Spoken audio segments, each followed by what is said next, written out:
Attorney Rowena Guanzon po, ang inyong lingkod. Kakapakinig lang po natin ng SONA speech ni President BBM. Pero ako, sabi nga nila, sa 3 taong pinaghihintay natin, na baka sakali naman sa kagitnaan ng kanyang term ay talagang kakayanin niya ang mga problema ng Pilipinas sa tanggutom ng mga taong bayan. Ito po, SONA niya ay dapat tinawag nating desperate state of the nation. Kasi desperate na talaga siya na makuha niya uli ang magandang loob natin. Lalo na yung mga taong bumoto sa kanya. At ang mga taong hindi man bumoto sa kanya, pero tayo umaasa na sana po ay gampanan niya ng mabuti ang kanyang mga katungkulan, lalo na i-stop niya yung corruption. Pero nung unang SONA niya, 3 years ago, ay fresh na fresh pa siya. At hopeful naman po tayong lahat, kahit tayong mga hindi bumoto sa kanya. We wished him success, lalo na ako. Kasi nga sabi ko, baybayan ko rin po ito. Kung kayo na po nanalo dyan, edi pag galingan nyo. Para kami naman po ay maging proud na Pilipino kami. At ang mga pobre ay makaahon man lamang sa termino nyo, Mr. President, na 6 years. Ngayon sa midterm, 3 years, ano na ito? Desperate ka na. Kasi palubog na. Everything is going downhill. Dadagdagan mo pa ang tax na binabayad ng mga karaniwang tao. Habang ang mga may-ari ng mga minahan na iba ay kamag-anak mo at ay iyong mga financial contributors ay hindi mo ginagalaw ang kanilang kapiranggot na tax sa mining. Dapat sagutin din yan ni Speaker na pinsan mo, Mr. President, kung bakit ang taxes sa mining ay hindi gumagalaw. Siya ba ay may mga interest sa mining? Yan din ba ang dahilan kung bakit ang Maharlika Fund natin ay napunta na naman sa isang investment kuno sa mining? Mining lang kayo ng mining dyan. Kayo lang naman nagmamine eh. Ang magkaraniwang tao na manggagawa, ng mga nanay na, pinagkakasya na lang po. O ano ang laman lang ng kanilang bulsa sa araw na yan, pinagkakasya na lang sa 3 beses makakain man lang sa isang araw ang lahat ng miyembro ng pamilya. Pero ano ang pinaka bongga talagang statement ni BBM, yung akala niya palakpakan natin siya nung sinabi niyang mahiya naman kayo, alam naman ng taong bayan, mga kawatan kayo, mahiya naman kayo. Ba't naman ho kami papalakpak sa kanya? Napakalapit ho sa kanya. Nang dapat niyang sabihan na mga walang hiya kayo. Tigilan nyo lang, kundi puputulin ngayon mga daliri nyo. Napakalapit po sa kanya. Ano sabi ni Professor Winnie Monsod? Abay, wala siya nakikitang mga pagbabagong maganda dahil ang mga nakapaligid sa presidente ay mahiya naman kayo, President BBM. Hanggang ngayon, di nyo pa binabayaran ang 203 billion ng estate taxes ng namatay nyong ama. Na natalo na kayo sa kaso, hindi nyo pa rin binabayaran. Bay, kung sana binayaran nyo yan, nakaahon man lang tayo ng konti. Hindi po ba? Mahiya naman kayo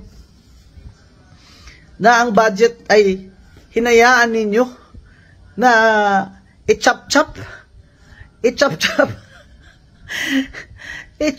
ng pinsan nyo na ginawa nyo pa rin speaker ngayon. Mahiya naman po kayo. Kayo po talaga ang dapat mahiya sa mga Pilipino. Sa mga karaniwang taong halos hindi na makakain. Halos maglalakad na lang po dahil wala ng pamasahe. Mahiya naman kayo.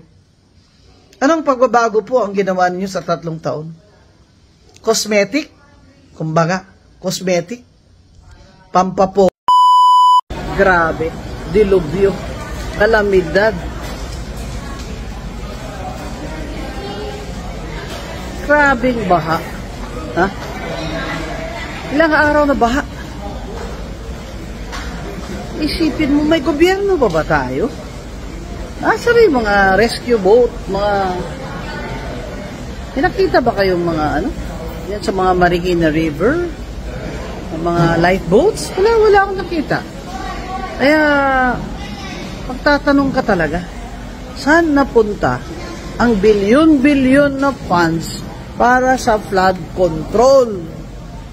Bilyon hindi milyon Flood control, billions of funds.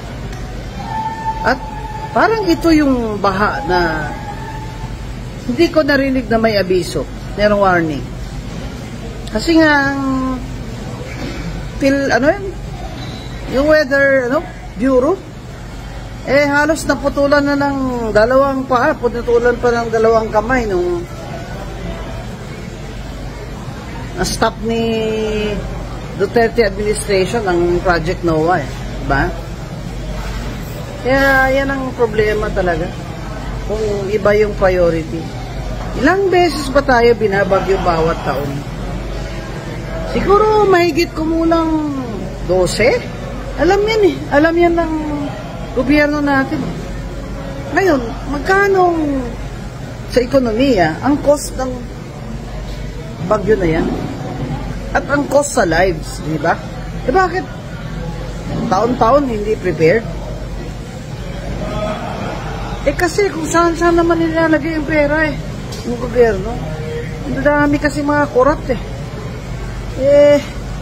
o para reclamation. Lahat, bibigay ng permit sa reclamation. Reclamation na reclamation. Talagay nyo, yung mga corrupt, walang kita dyan. Sa pahintulot lang, permission, license na mag-reclamation sila. May datong sila dyan. O ikaka-reclamation nila, saan ba pupunta yung tubig? Diba? Baba talaga. Pwede bahang-baha sa Maynila. City of Manila. Diba? Yan naman sa Quezon City. Andun kasi yung dam. Diba? Pero man, taon-taon, ganun. Alam na natin yun.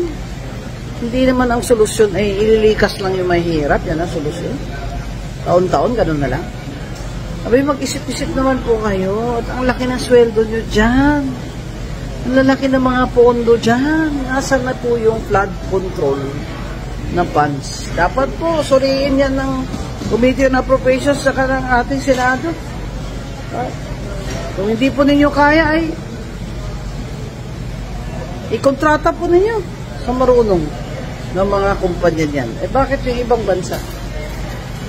Kinakaya naman nila, kahit bahain sila, namimitigit nila, kumbaga. At may solusyon sila. Dito sa Pilipinas,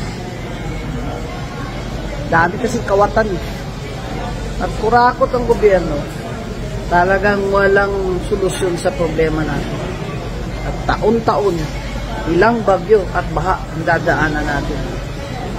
Sila sitting pretty.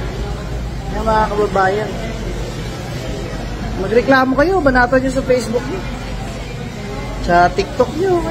Kailangan narinig nila tayo na we will not put up with this. We will not put up with it. Napaka-normal na titiis na lang tayo ng ganito. Hindi po to normal. Hindi normal. Abnormal po ito. Abnormal.